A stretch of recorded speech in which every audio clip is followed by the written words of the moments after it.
there have been a couple people struggling a little bit with some things, and so I'm going to be making a couple videos today addressing those topics. Topic number one, we'll get to right after the intro.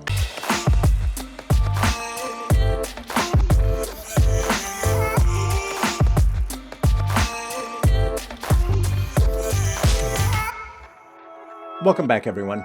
Like I said, a couple people have been struggling with some things, and I am going to be making some videos addressing those topics. The first one that we're going to talk about is a comment that I got from Destructive Destroyer. And he writes, "Bro, what's up, bro? Bro, I have a big audio script and it's about 10 minutes long, so it's very difficult to drag that till the end. Is there any shortcut for adding frames till the end? Please reply." Okay, yeah. What Destructive Destroyer is talking about, I will link the video that he's talking about right there. And basically what he's struggling with is he has a very long audio clip and he's bringing that into Animate, Adobe Animate, and he wants to animate to that audio file. And so when you add audio to Adobe Animate's timeline, the short answer to his question is no, there's no way for Adobe Animate to take a look at that audio file and then automatically add frames to the end. But this is the quickest way to get to that point. Let's go to the computer. Okay, first things first, I created a new file and I saved it. Always save early, save often. It's a lot like voting in Chicago. Vote early, vote often. Just kidding. Kind of. Anyway, we have Adobe Animate open, and I'm going to find an audio file that, not to challenge you, Destructive Destroyer, because your name is a little aggressive and I'm not trying to start no trouble. But I just finished a project that I'm going to be making a video on that I think you guys are going to enjoy. Basically, what happened was I had to animate 2 hours worth of a character. And yeah, 2 hours. So my audio file is way longer than 10 minutes. And it's just kind of the one that I just freshly came off of. So it's still fresh in my brain. The bruises, if you will. Okay, so let's go. We have our Adobe Animate file open. I saved it already. What I'm going to do is go up to File, Import to Stage, and then I'm going to find my audio file. I'm going to come to Kevin Beecham Wave. And just to be a little clear, Wave and AIF files are larger files, and those are the ones that you want to use. Those file formats are the ones that you want to use when you're making an animation because the quality is better. MP3s you can also import to Adobe Animate, but the quality of those are smaller. And the reason for that is an MP3 is built to live on the internet and stream and all that stuff. You get the benefit of a smaller file being streamed or downloaded or whatever to your computer or your phone or whatever. Whereas an AIF file and a WAV file, they're bigger files, the quality is better, and since we're doing animated videos and even movies and all that stuff, we want those bigger files. We're gonna let Adobe Media Encoder or whatever it is that you guys are using, even YouTube does a compression to our videos, and so we wanna give these compression engines the highest quality audio possible, so when it crunches it down, it's not terrible. You know what I'm saying?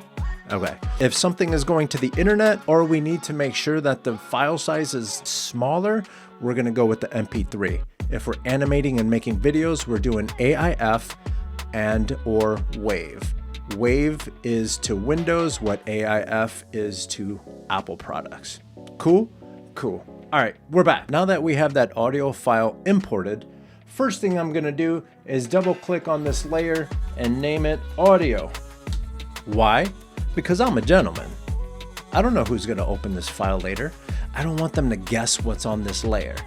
Is this a little over the top and a little controlling? Maybe a little bit, but at least we're not gonna get lost. Okay, next thing I'm gonna do is click on that first keyframe, swing over here to the properties panel, make sure that the frame tab is selected, come down here to sound and make sure that the sync is set to stream. We've covered that in a couple other videos. We're gonna keep it short for this video. Stream will let you animate properly on the timeline. I'm going to swing over here to the right side of the timeline and hit F5. F5 is the shortcut for creating a frame. Keep this in mind. If you click on one frame and you hit F5, one frame will be selected. If you go to the end of a certain range of frames and hit F5, it will create that many. This is the tip that we're here for. I'm gonna double click on those frames and hit F5. What happened was, over here we see that we had almost 75 frames selected.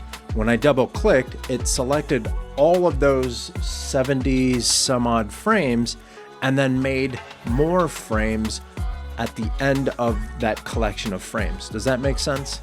I hope it does. We're here, and if we double click again, I'm gonna hit F5 a few more times. Just to let you guys know, this is the audio for a Midway radio.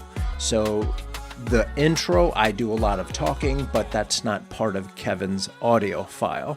So you'll see where the audio doesn't exist for a long time. That's where I'm talking. Swing all the way over to the right again. I'm gonna come to 1300 and hit F5. And we can scrub back and forth to see, I'm a talkative dude. That's why there's no audio there. If I double click again, I have all of those frames selected. I'm gonna hit F5 and you see it should be 2600-ish, yeah. And here you see the little bouncy, right? That waveform is starting to get all active and stuff. That's where Kevin is talking. 2620, I'm gonna hit F5 a few more times, and we're building up to something right now, right? Before I forget, save.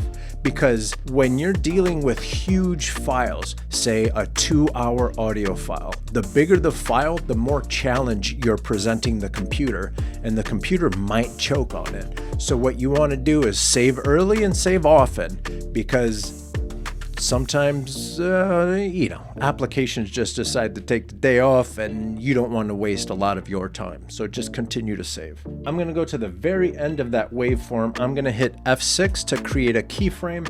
Now I'm going to go to the right side of that keyframe, double click, hit Shift, F5. F5 adds frames, Shift F5 deletes frames. And now we have this long waveform. And there we go. Destructive Destroyer. I hope that answered your question. There's no magic button to get to the end of the audio, but this is the fastest way that I've learned how to add frames to get to the end of that audio waveform. I hope you found this video helpful. If you did, give it a thumbs up. And if you know anyone that's trying to make animated movies or travel videos, all that stuff, that's what we're here for. We're gonna learn, make, and repeat. And we're gonna do that together. I know that the world seems like it's falling apart right now, but it's okay. Because what you and I are doing, we're together, we're learning things. So when all of these restrictions are lifted, we're gonna have so much new information that we're gonna be able to play with to create our own content and tell our own stories. So if you want to be a part of it, I would love to have you. So please subscribe. And you see that little bell right next to the subscribe button? Click that. So every time I come out with something new, and I have a lot of really cool things, I'm telling you, you guys, I have a lot of cool things that are lining up that I think we're gonna learn together, and it's gonna be so cool. All right, that's it for me in this video. I hope you found it helpful, and I hope you guys are all healthy and doing well. All right, see you guys in the next one.